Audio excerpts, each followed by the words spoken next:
Episode number 2.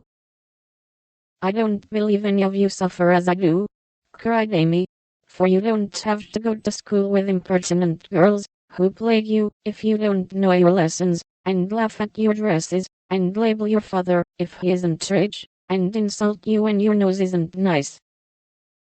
If you mean libel, I'd say so, and not talk about labels, as if Papa was a pickle bottle, advised Joe, laughing. I know what I mean, and you needn't be satirical about it.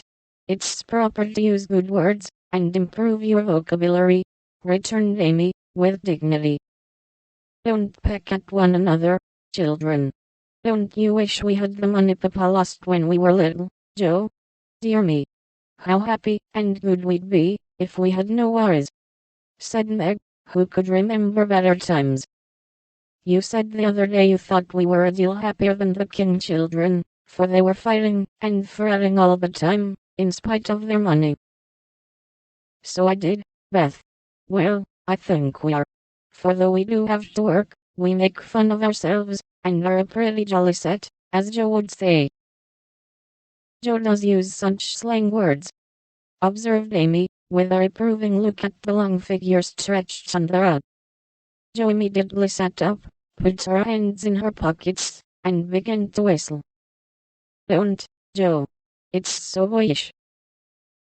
That's why I do it. I detest rude, unladylike girls. I hate affected, niminy-piminy chits. Birds in their little nests agree, sang Beth, the peacemaker, with such a funny face that both sharp voices softened to laugh, and the pecking ended for that time.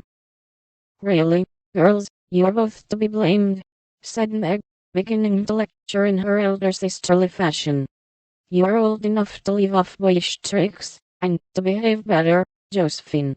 It didn't matter so much when you were a little girl, but now you're so tall, and turn up your hair, you should remember that you are a young lady.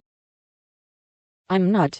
And if turning up my hair makes me one, I'll wear it in 2 tails till I'm 20, cried Joe, pulling off her net, and shaking down a chestnut mane.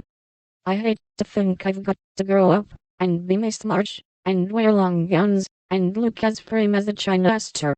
It's bad enough to be a girl, anyway, when I like boys' games, and work and manners. I can't get over my disappointment in not being a boy.